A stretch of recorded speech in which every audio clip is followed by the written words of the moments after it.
नमस्कार। इस वीडियो में हम पढ़ेंगे सांख्यिकी से संबंधित अवधारणाएं जो हम पहले भी देख चुके हैं। माध्यिका, माध्य। तो हम जानते हैं सांख्यिकी में हम आंकड़ों का विश्लेषण करते हैं और आंकड़ों का विश्लेषण करने के लिए हम अनेक अवधारणाओं की बात करते हैं, जिसमें माध्यिका, माध्य ये हम ज्ञात कर चुके हैं। तो आइए एक बार फिर से इन्हें देखें।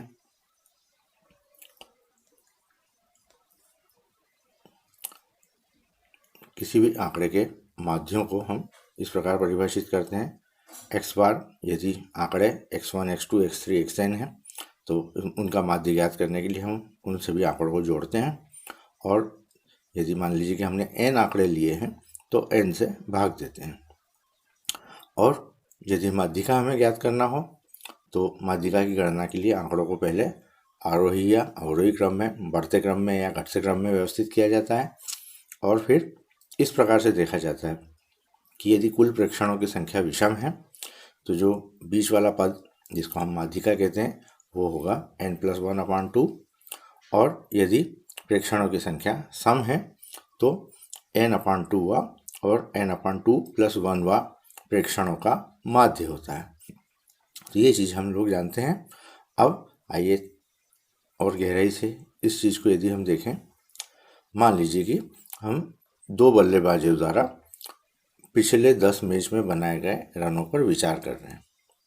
ये बल्लेबाज ए के द्वारा बनाए गए रन है 30, 91, 0, 64, 42, 80, 30, 5, 117, 71।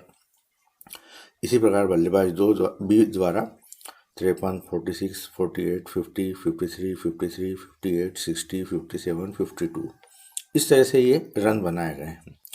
अब यदि इन रनों का हम विश्लेषण करें, दोनों बल्लेबाजों द्वारा बनाए गए, और यदि हम इनके माध्य लें, यानी इन सब पदों को जोड़ें और 10 से भाग दें, इसी तरह से इन सबको जोड़ें और 10 से भाग दें, तो हम देखें कि बल्लेबाज ए का माध्य भी 53 आ रहा है और बल्लेबाज बी का भी माध्य 53 आ रहा है। इसी के साथ यदि हम माध्यिका भी निकालें, माध्यिका यानी इनको हम आरोही क्रम में रखें और फिर बीच का पद निकालें तो वो भी 53 आ रहा है, और बल्लेबाज बी के भी सारे पदों को आरोही क्रम में रख करके बीच का पद निकालें जिसको हम माध्यिका कहते हैं तो वो भी 53 आ रहा है। तो माध्य और माध्यिका दोनों 53 आ रहा है। उसके बावजूद भी यदि हम इन आंकड़ों को देखें तो ये जो बी के आंकड़े हैं ये 53 से ज़्यादा नज़दीक दिख रहे हैं, जबकि ए के जो आंकड़े हैं बल्लेबाज ए के वो काफ़ी दूर दूर हमें दिखाई दे रहे हैं। तो यदि इनको भी हम थोड़ा ज्यामितीय रूप से देखने की कोशिश करें तो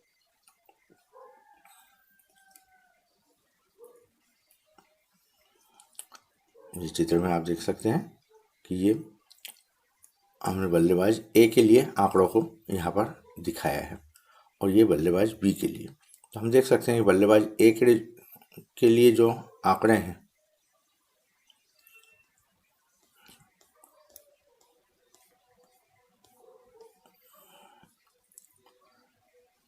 ये ए और बी उल्टा हो गया है इसमें। ये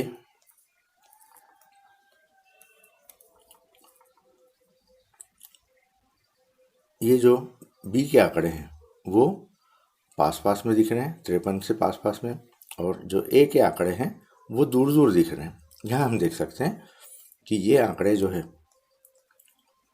ये 53 के नज़दीक दिख रहे हैं यहाँ पर, और ये आंकड़े 53 से दूर दिख रहे हैं। तो इस स्थिति में इनका आंकड़ों का फैलाव माध्य से बहुत ज़्यादा है और इधर कम है। तो इस फैलाव को जो नापना है उसके लिए जिस कंसेप्ट की हमें आवश्यकता होती है उस अवधारणा को हम कहते हैं उसका विचलन।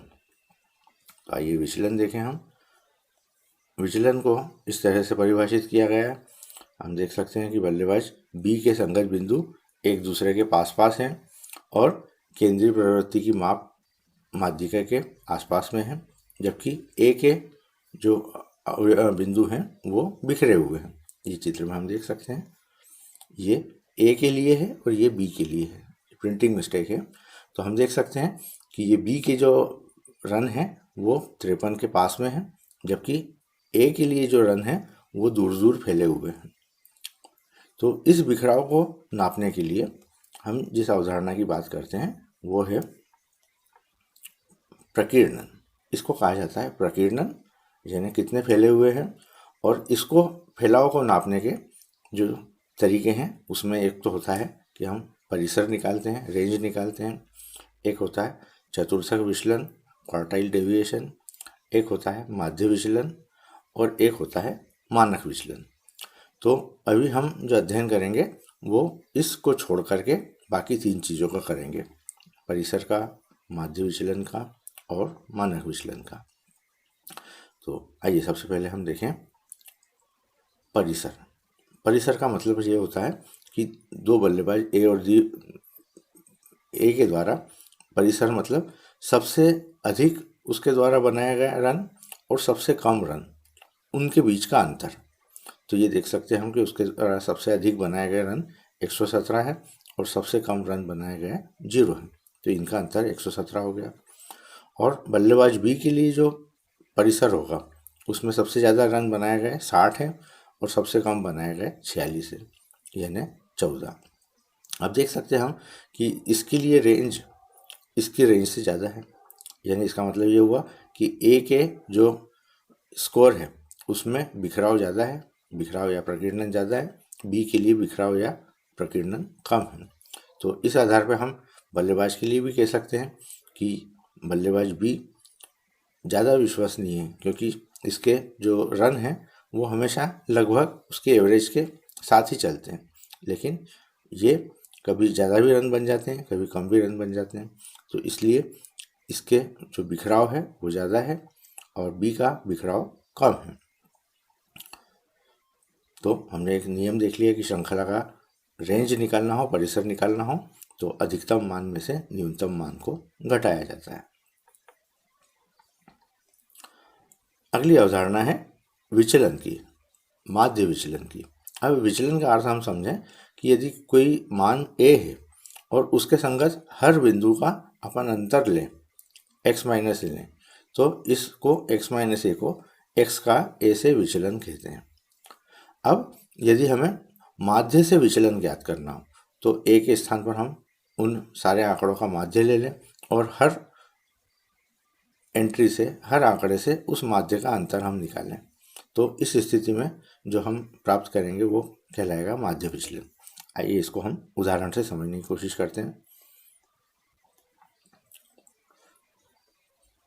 निम्नलिखित आंकड़ों के लिए माध्य के सापेक्ष माध्य विचलन ज्ञात करना है। अब ये हमें आंकड़े दिए हुए हैं, तो सबसे पहली स्टेप जो हम करेंगे वो ये करेंगे कि हम x बार का मान निकालेंगे। x बार का मान निकालने के लिए इन सारे आंकड़ों को जोड़ा हमने और हम देख सकते हैं कि ये 8 आंकड़े हैं, तो 8 से भाग दिए और इस तरह से हम x बार का मान यानी माध्य निकाल रहे हैं, वो आ रहा है 9।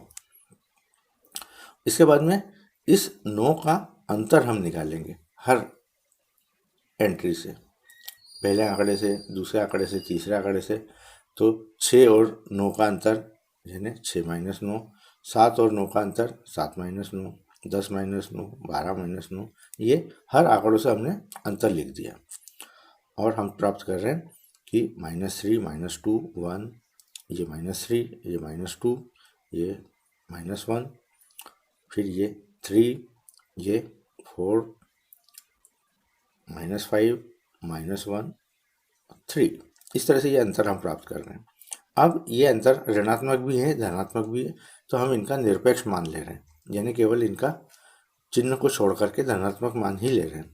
तो -3 का धनात्मक मान 3, -2 का धनात्मक मान 2, 1 का 1, 3 का 3, -5 का 5। इस तरह से हमने ये धनात्मक मान निकाल लिए।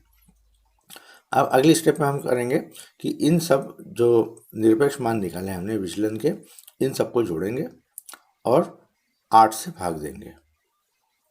तो ये हमने इन सबको जोड़ा और 8 से भाग दिया और उसके बाद हम प्राप्त कर रहे हैं 2.75। इस 2.75 को कहा जाता है माध्य के सापेक्ष विचलन और इसको मीन डेविएशन MD से व्यक्त करते हैं। अगला उदाहरण देखें। इसमें हमें माध्यिका के सापेक्ष विचलन ज्ञात करना है। तो सबसे पहले तो ये आंकड़े जो हैं, ये प्रेक्षणों की संख्या 11 है, विषम है, ये हमें ज्ञात हो गया। और फिर इन आंकड़ों को हम बढ़ते क्रम में लिखेंगे, आरोही क्रम में लिखेंगे। तो ये हमने लिखा आरोही क्रम में, 3 3 4 5 7 9 10 12 18 19 21। और माध्यिका चूंकि विषम है तो इसका माध्यिका होगा 11 + 1/2 यानी छठवां पद। तो छठवां पद देख सकते हैं हम, 1 2 3 4 5 6।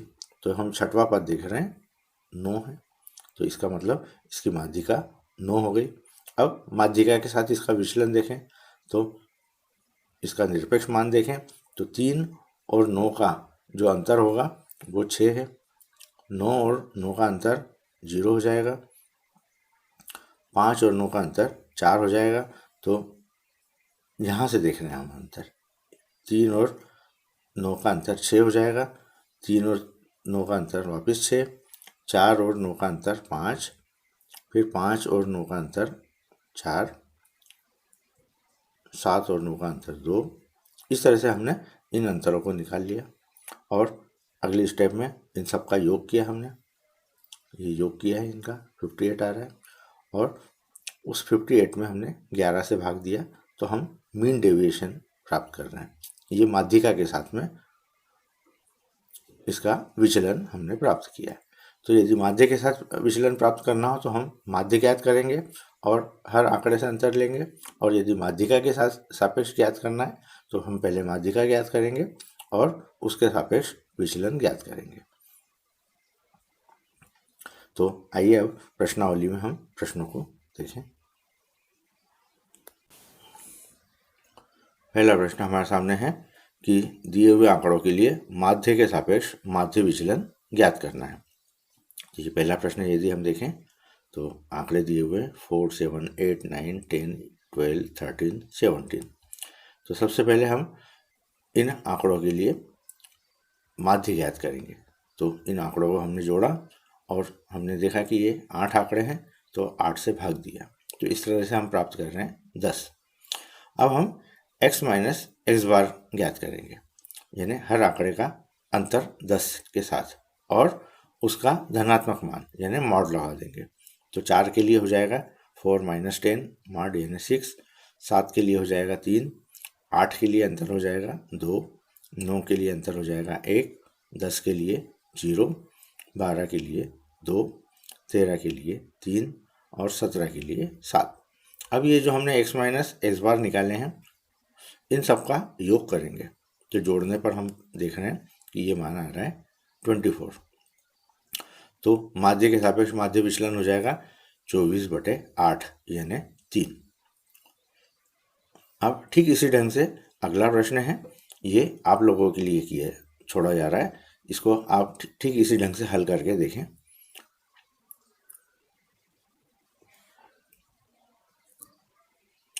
अगला प्रश्न है माध्यिका के सापेक्ष माध्य विचलन ज्ञात करना है। प्रश्न क्रमांक 13 में हमें ये आंकड़े दिए हुए हैं और हम सबसे पहले इसकी माध्यिका ज्ञात करेंगे और फिर माध्यिका के लिए हम विचलन ज्ञात करेंगे। तो आइए देखते हैं। सबसे पहले तो हम इन आंकड़ों को बढ़ते हुए क्रम में व्यवस्थित करेंगे। तो हम देख सकते हैं कि इन्हीं आंकड़ों को हमने बढ़ते हुए क्रम में या आरोही क्रम में अरेंज किया है, व्यवस्थित किया है। और यहाँ हम देख रहे हैं कि कुल आंकड़ों की संख्या 12 है जो सम है। तो अगर हमें सम संख्या दी हो तो उस स्थिति में माध्यिका की गणना करने के लिए हम n/2 पद लेते हैं और n/2 + 1 यानी उसके आगे का पद लेते हैं, उन दोनों पदों को जोड़ते हैं और 2 से भाग देते हैं क्योंकि हमें 2 माध्यिका के पद प्राप्त होते हैं। तो यहाँ पर भी हम इसके जो 2 माध्यिका के पद होंगे, एक तो छठवां होगा और एक 7वां होगा। तो हम देख सकते हैं छठवां माध्य पद है 13 और 7वां माध्य पद है 14। तो इन दोनों ये माध्य पद हमें प्राप्त हो रहे हैं। अब 2 माध्य पद प्राप्त हो रहे हैं इसलिए हम यहाँ पर इन दोनों को जोड़ेंगे और 2 से भाग देंगे। तो ये 13 धन 14/2 यानी 27/2 यानी 13.5। अब हर एंट्रीज का, हर आंकड़ों का हम एक एक इस माध्यिका के साथ में विचलन ज्ञात करेंगे। तो माध्यिका का मान हम 13.5 ज्ञात कर चुके हैं। तो 10 के संगत विचलन होगा 3.5, 11 के संगत 11 माइनस 13.5 यानी 2.5, 2.5, 12 के लिए भी 1.5, 13 के लिए 0.5, फिर आगे 13 है तो फिर से 0.5। इस तरह से हमने इन मानों को ज्ञात किया और फिर हम इन सबको जोड़ लेंगे। तो जोड़ने पर हम प्राप्त कर रहे हैं 28। तो माध्यिका के सापेक्ष विचलन हो जाएगा। इस 28 में कुल पदों का भाग देंगे। तो कुल पद हैं 12। तो 28 में हमने 12 का भाग दिया तो हम प्राप्त कर रहे हैं 2.33 और ये है माध्यिका के सापेक्ष विचलन।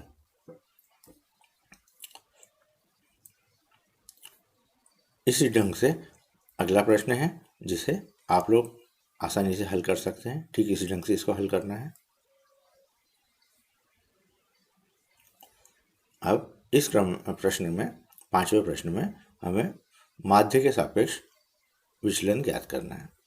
अब चूंकि यहाँ पर इनकी आवृत्ति दी हुई है, x का मान दिया हुआ है और उसकी फ्रीक्वेंसी दी हुई है, तो हम इस सूत्र के द्वारा हम सबसे पहले x बार का मान ज्ञात करेंगे और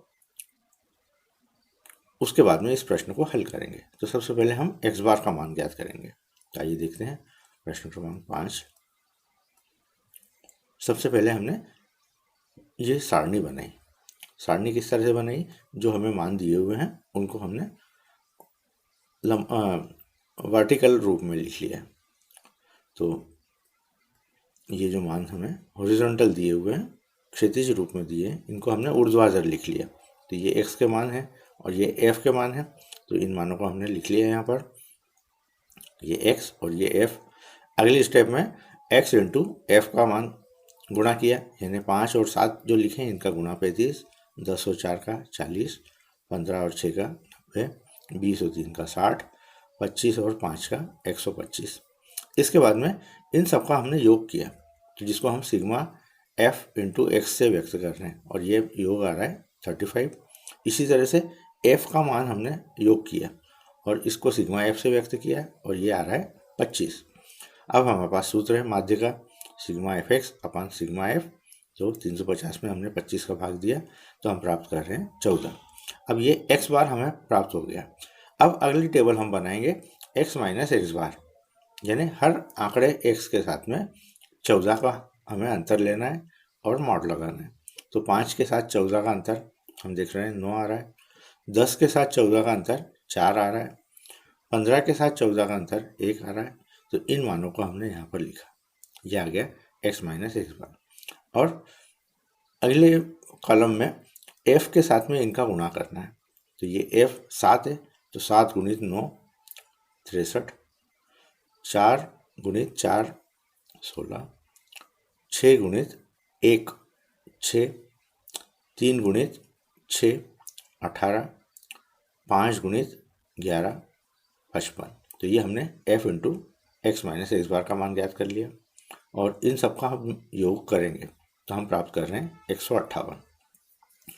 अब माध्य विचलन हम जानते हैं sigma f into x minus x bar upon sigma f। तो इन मानों को हम रख देंगे 158 बटे 25 और इसको जब हमने हल किया तो हम प्राप्त कर रहे हैं 6.32। ठीक इसी ढंग से प्रश्न क्रमांक 6 है, इसको आप लोग स्वयं हल करके देखें। तो ये आप लोगों के ऊपर छोड़ा जा रहा है।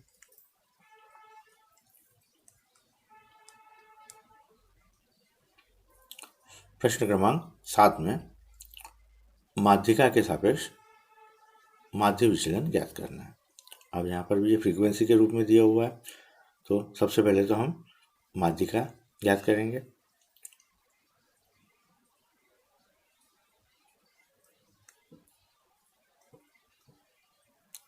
अब माध्यिका ज्ञात करने के लिए हम x और f को लिखा, जैसा कि हमने पहले लिखा था। ये जो x के मान हैं हमें हॉरिजॉन्टल दिए थे, इनको हमने वर्टिकल लिख लिया और f के जो हॉरिजॉन्टल मान थे उनको उनके संगत वर्टिकल लिख लिया। अब यहाँ पर हम ये देख सकते हैं कि इन सब का जो योग होगा उसको हम सिग्मा f से व्यक्त करेंगे और ये हम प्राप्त कर रहे हैं 26। अब ये CF जो है ये इनके आधार पर लिखा जाएगा, इसको कहते हैं कम्युलेटिव फ्रीक्वेंसी। तो 8 है, सबसे पहले 8 लिखा, उसके बाद में 8 और 6 14, वो यहाँ लिखा हमने। फिर 14 और 2 16 यहाँ लिखा, 16 और 2 18 को यहाँ लिखा, 18 और 2 20 को यहाँ लिखा, 20 और 6 26 को यहाँ लिखा। यानी हम किस तरह से चल रहे हैं, ये 8 तो ऐसे ही लिख लिया, 8 और 6 14, 14 और 2 16, 16 और 2 18, 18 2 20, 20 6 26। इसको कहा जाता है कम्युलेटिव फ्रीक्वेंसी। अब ये हमने कम्युलेटिव फ्रीक्वेंसी ज्ञात कर ली। अब हमने सिग्मा एफ का मान हमें प्राप्त हो गया है 26। तो माध्यिका यानी कुल इसमें पदों की संख्या देखें हम, 1 2 3 4 5 6 पद हैं। तो इसका जो ऐसी स्थिति में इसका जो हमें माध्यिका ज्ञात करने के लिए इस सूत्र का उपयोग करते हैं, n/2। n यानी यहाँ पर कैपिटल N का मतलब है सिग्मा एफ। तो सिग्मा एफ यानी n/2वां प्रेक्षण प्लस n/2 प्लस 1वां प्रेक्षण। अब यहाँ पर हम देख सकते हैं n का मान 26 रखा, तो 13वां प्रेक्षण धन 14वां प्रेक्षण। 13वां प्रेक्षण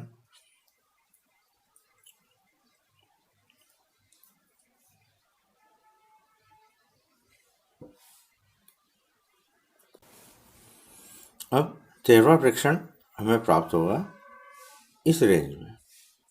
तो इसके संगत हम 13वां देखेंगे, तो ये हमें प्राप्त हो रहा है 7। इसी तरह से 14वां भी इसके संगत हमें प्राप्त हो रहा है 7। तो 13वां प्रेक्षण का मान रखेंगे हम 7 और 14वां प्रेक्षण का मान रखेंगे 7, और इसको हल किया हमने तो हम प्राप्त कर रहे हैं 7। इसका मतलब 7 हमारी माध्यिका प्राप्त हो गई। अब 7 से इसका अंतर लेंगे हम हर आंकड़े का। 5 का अंतर 7 से 2, 7 का 7 से अंतर 0, 9 का 7 से अंतर 2, 10 का 7 से अंतर 3, 12 का 7 से अंतर 5 और 15 का 7 से अंतर 8। इसके बाद अगली स्टेप है कि f into x minus M d, इसका गुणा हम f के साथ करेंगे। तो 8 गुणित 2 16, 6 गुणित 0 0, 2 गुणित 2 4, 2 गुणित 3 6, 2 गुणित 5 10 और 6 गुणित 8 48। इन सबका हमने योग किया, तो ये sigma f into x minus M d, इसका मान 84 आ रहा है। और अब हम सूत्र में मान रख देंगे, माध्य विचलन बराबर sigma f t f into x minus M D upon sigma f. तो ये मान हम निकाल चुके हैं 84, और सिग्मा एफ का मान 26 है। तो 84/26 बराबर 3.23। ठीक इसी ढंग से प्रश्न क्रमांक 8 आप लोग हल करेंगे, ये आप लोगों के ऊपर छोड़ दिया जाता है। प्रश्न क्रमांक 9, निम्न आंकड़ों से माध्य के सापेक्ष माध्य विचलन ज्ञात करना है। अब ये जो माध्य हमें ज्ञात करना है वो इस इंटरवल में दिया हुआ है। तो आइए इस इंटरवल के हिसाब से हम इसको ज्ञात करें। सबसे पहले तो हम इन आंकड़ों को टेबल के रूप में लिख लेंगे। ये हमने वर्ग लिख लिए और ये उनकी फ्रीक्वेंसी f लिख लिए। इसके बाद में अगला जो काम हम करेंगे वो ये करेंगे कि हम इनका मध्यमान निकालेंगे। 0 और 100 का मध्यमान, यानी 0 और 100 को जोड़ा और 2 से भाग दिए, तो हम देख रहे हैं ये 50 आ रहा है। 100 और 200 को जोड़ा 300 आ रहा है, उसमें 2 से भाग दिया तो 150। इस तरह से हर आंकड़े का हमने मध्यमान ज्ञात कर लिया। ये पहला काम हो गया। फिर हम देख रहे हैं कि हर आंकड़ों में 100 का अंतर है, तो हम h बराबर 100 ले लिया। फिर इनके बीच का जो आंकड़ा है उसको हम एज्यूम्ड मीन मानेंगे, कल्पित माध्य मानेंगे। तो हमने बीच का जो आंकड़ा है वो 350 ले लिया। तो इस 350 को हम एज्यूम्ड मीन मानेंगे और उसको हमने a से व्यक्त किया, a बराबर 350। अब यहाँ हम d का मान निकालेंगे। d का मान किस प्रकार से निकालेंगे कि हर अंतर का x के साथ में इस a से अंतर लेंगे और 100 से भाग देंगे। यानी 50 में 350 का अंतर लिया, यानी 50 माइनस 350 और उसको 100 से भाग दिया। तो हम 50 में से 350 को माइनस करेंगे तो हम प्राप्त करेंगे -300 और उसमें 100 से भाग दिया तो -3। इसी प्रकार 150 माइनस 350 यानी वो आएगा -200, उसमें 100 से भाग दिया तो हम प्राप्त कर रहे हैं -2। इसी प्रकार 250 माइनस 350 बटे 100 तो इसका मान आएगा -1। 350 माइनस 350 बटे 100 0। 450 माइनस 350 बटे 100 1। 550 माइनस 350 बटे 2 इसका मान बटे 100 यानी इसका मान 2 आ रहा है। 650 माइनस 350 बटे 3 बटे 100 उसका मान 3 आ रहा है। और 750 माइनस 350 बटे 100 उसका मान आ रहा है 4। तो इस तरह से हमने x के तो ये मान लिए और a का मान 350 और भाग दिया 100 से। तो हम इन मानों को प्राप्त कर रहे हैं, इनको हम d से व्यक्त कर रहे हैं। अब अगला काम करना है हमें f इंटू डी। तो इन मानों का इस f में गुणा करना है। तो 4 गुणित -3 -12, 8 गुणित -2 -16, 9 गुणित -1 -9, 10 गुणित 0 0, 7 गुणित 1 7। इस तरह से हमने इन मानों को निकाला और इनका हमने योग किया। तो योग हम देख रहे हैं सिग्मा एफ डी का मान हमें 4 प्राप्त हो रहा है। इसी तरह से हम चूंकि x बार निकाल चुके हैं, हम जानते हैं। अब यहाँ पर x बार निकालने के लिए इस सूत्र का उपयोग करते हैं हम, a plus sigma F D upon sigma f into H. a यानी हमारा एज्यूम्ड मीन जो हमने माना था 350, तो a के स्थान पर हम लेंगे 350। सिग्मा एफ डी हम ज्ञात कर चुके हैं, इसका मान 4 है तो 4 रखा हमने प्लस 4 और सिग्मा एफ का मान 50 है तो इस 50 को यहाँ रखा हमने। और h का मान 100 हम यहाँ पे निकाल चुके हैं, h का मान 100। तो ये h का मान हमने 100 रख दिया और इसको हमने हल किया तो x बार का हम मान प्राप्त कर रहे हैं 358। अब ये x बार जो हमने ज्ञात कर लिया, इसके आधार पर हम x माइनस x बार का मान निकालेंगे। तो ये x हमारे पास 50 है तो 50 माइनस x बार 50 माइनस 308।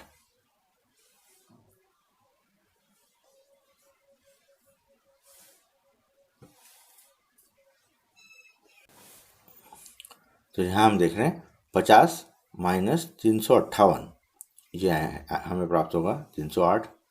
150 माइनस 358 ये हमें प्राप्त होगा 208।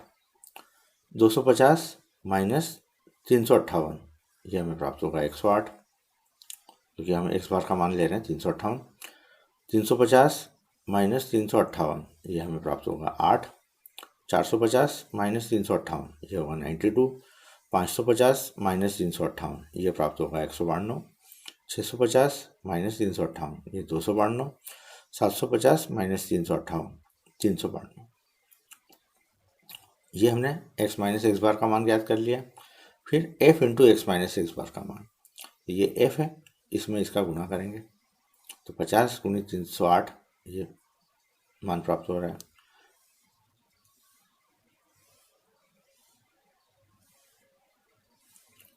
सॉरी 308 गुणित 4 f गुणित x माइनस एक्स बार, इसका मान ज्ञात करना है। यानी 308 का गुणा करना है 4 से तो हम प्राप्त कर रहे हैं 1232। 208 का गुणा करना है 8 से तो हम प्राप्त कर रहे हैं 1664। 108 का गुणा करना है 9 से तो हम प्राप्त कर रहे हैं 972। इसी तरह से 8 का गुणा करना है 10 के साथ में तो हम प्राप्त कर रहे हैं 80। 92 का गुणा करना है 7 के साथ तो हम प्राप्त कर रहे हैं 644। 192 का गुणा करना है 5 के साथ तो हम प्राप्त कर रहे हैं 960। 292 का गुणा करना है 4 के साथ तो हम प्राप्त कर रहे हैं 1168। और 392 का गुणा करना है 3 के साथ तो हम प्राप्त कर रहे हैं 1176। अब इन सबको जोड़ा तो जो मान हमें होगा प्राप्त होगा वो होगा sigma f into x minus x bar. और ये प्राप्त हो रहा है 7896। तो हमारा जो सूत्र होगा वो ये होगा sigma f into x minus x bar upon sigma F, और ये होगा माध्य के सापेक्ष विचलन। मान रख देंगे और इसको हल करेंगे।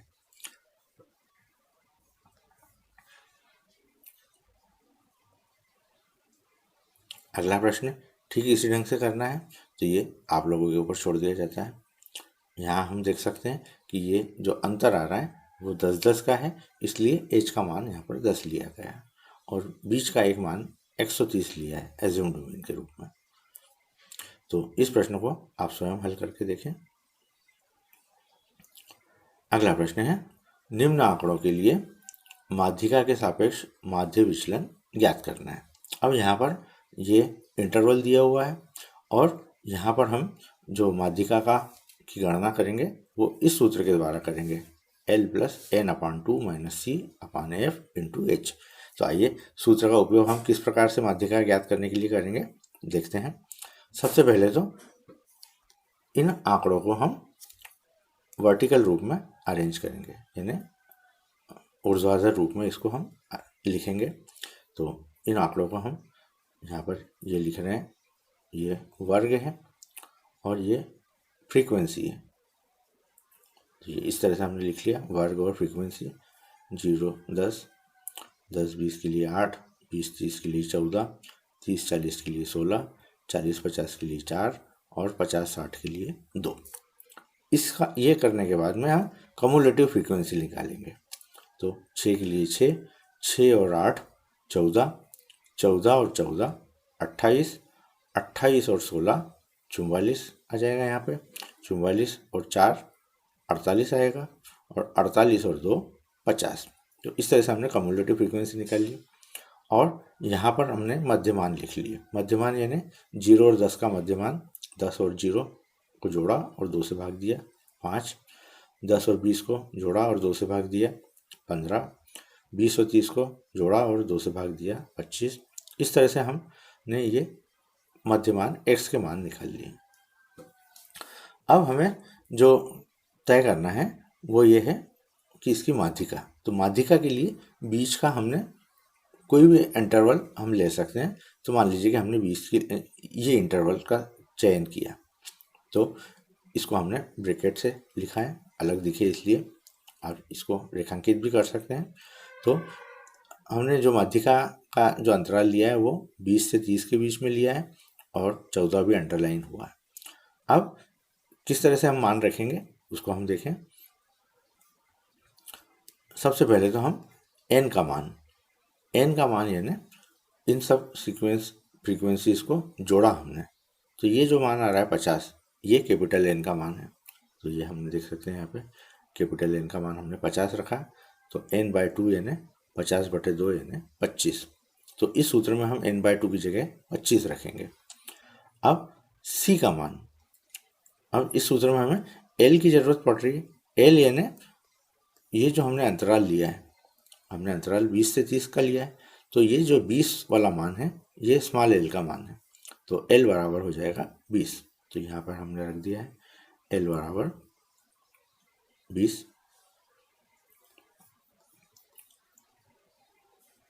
फिर इसके संगत जो मान है वो f का मान है। तो इसका ये 14 है। तो ये यहाँ पर हमने f का मान 14 रख दिया है। और C, कैपिटल C यानी इस 14 से पहले वाली जो कम्युलेटिव फ्रीक्वेंसी है, तो 14 से पहले वाली कम्युलेटिव फ्रीक्वेंसी भी 14 ही है। तो यहाँ पे हमने इसको, ये मान तो C है और ये मान स्मॉल f है। यहाँ पर 14 का मान हम C बराबर 14 रखेंगे। तो यहाँ पर भी हमने रख दिया फार्मूले में C बराबर 14। और H यानी लोअर फ्रीक्वेंसी और हायर फ्रीक्वेंसी के बीच का अंतर। तो हम देख सकते हैं 30 और 20 का अंतर 10 है। तो H का मान हमने यहाँ पर लिया है 10। अब इन मानों को हम इस सूत्र में रखेंगे, L plus n/2 minus C अपान F में। मान रखा L का मान 20, n/2 का मान 25 माइनस 14, C का मान 14 बटे स्मॉल एफ का मान 14 गुणित 10। और इसको जब हमने हल किया तो हम प्राप्त कर रहे हैं 27.86। ये हमने माध्यिका प्राप्त कर ली। और इसके बाद में इसका मान हमने प्राप्त कर लिया। अब अंतर हम देखेंगे 27.86 का 5 के साथ 22.86, 15 के साथ 12.86। ये हमने सबके अंतर निकाल लिए। और फिर f into x minus M d, ये f का मान है हमारे पास में 6, तो 6 गुणित 22.86 ये यहाँ प्राप्त हो रहा है। 12.86 गुणित 8 वो यहाँ प्राप्त हो रहा है। 2.86 गुणित 14 वो यहाँ प्राप्त हो रहा है। 7.14 गुणित 16 ये हमें यहाँ प्राप्त हो रहा है। 17.14 गुणित 4 वो यहाँ प्राप्त हो रहा है। और 27.14 गुणित 2 वो यहाँ प्राप्त हो रहा है। इन सबका हमने योग लिया तो ये sigma f into x minus x bar का मान आ गया। अब हमारे पास में सूत्र है जिसके आधार पर हम माध्य विचलन ज्ञात करते हैं। Sigma f into x minus M D upon sigma f. तो sigma f into x minus M D का मान हम ज्ञात कर चुके हैं 515.16। उस मान को हमने यहाँ रख दिया। और सिग्मा एफ का मान 50 है। इसको जब हमने हल किया तो हम प्राप्त कर रहे हैं 10.34। अगला प्रश्न है कि 100 व्यक्तियों की आयु के बंटन के लिए माध्यिका के सापेक्ष माध्य विचलन की गणना करना है। यहाँ भी हम सूत्र यही उपयोग करेंगे माध्यिका के लिए, L plus n by 2 minus c upon f into h. लेकिन यहाँ हम अंतराल में एक चीज़ देख रहे हैं कि ये अंतराल 16 से 20 है। फिर अगला वाला अंतराल 21 से 25 आ रहा है। फिर अगला अंतराल 26 से 30, यानी एक सतत रूप में नहीं है। तो इसको हमें सतत रूप में बनाने के लिए इस 16 को हम 0.5 से कम करेंगे और 20 को 0.5 से बढ़ा देंगे। तो देखिए हमने इस ढंग से इसको बढ़ाया। 16 से 20 को हमने लिखा 15.5 से 20.5। मैंने थोड़ा सा इधर बढ़ाया, थोड़ा सा इधर बढ़ाया। इसी तरह से 21.5 को हमने कम किया। 21.5 को हमने लिखा 20.5 और 0.5 को इधर बढ़ा दिया 25.5। तो इस तरह से हमने इस अंतराल को एक सतत रूप में ले आए। 15.5 से 20.5, 20.5 से 25.5, 25.5 से 30.5। तो इस प्रश्न का हमने केवल रूप बदल दिया और इसके संगत जो फ्रीक्वेंसी है, जो इसकी आवृत्ति है, उसको हमने लिखा 5, 6, 12। ठीक उसी ढंग से लिखा हमने। इसके बाद में यहाँ कम्युलेटिव फ्रीक्वेंसी निकाली। यानी 5 के लिए 5, फिर 5 और 6 11, 11 और 12 23, 23 और 14 37, 37 और 26 63, 63 और 12 75, 75 और 16 51, 51 और 9 100। इस तरह से हमने ये कम्युलेटिव फ्रीक्वेंसी ज्ञात की और यहाँ पर इनके मध्य मान ज्ञात किए। हम इन दोनों को जोड़ेंगे और 2 से भाग दिया। तो 20.5 में 15.5 जोड़े तो हम प्राप्त कर रहे हैं 36। 36 में 2 से भाग दिया तो 18। इसी तरह से इन दोनों को जोड़ने पर और 2 से भाग देने पर 23 प्राप्त हो रहा है। इस तरह से हमने x के मान ज्ञात कर लिए। अब हमने जो बीच की माध्यिका सिलेक्ट की वो हमने सिलेक्ट की 35 to 40। ये वाला मान हमने सिलेक्ट किया। तो L का मान हो जाएगा 35.5 और इनका जो अंतराल है वो हम देख सकते हैं, अंतराल है 4-4 का। तो H का मान अब यहाँ पे अंतराल हो जाएगा, इसमें से इसका मान घटाएंगे तो ये अंतराल हो जाएगा 5 का। 40.5 में से 35.5 घटाया तो ये अंतराल हो गया 5 का। तो H का मान हमने रखा 5। अब 35.5 के संगत F का मान हो जाएगा 26। तो ये F का मान हमने 26 लिखा और इस 26 के ऊपर जो कम्युलेटिव फ्रीक्वेंसी है वो 37 है।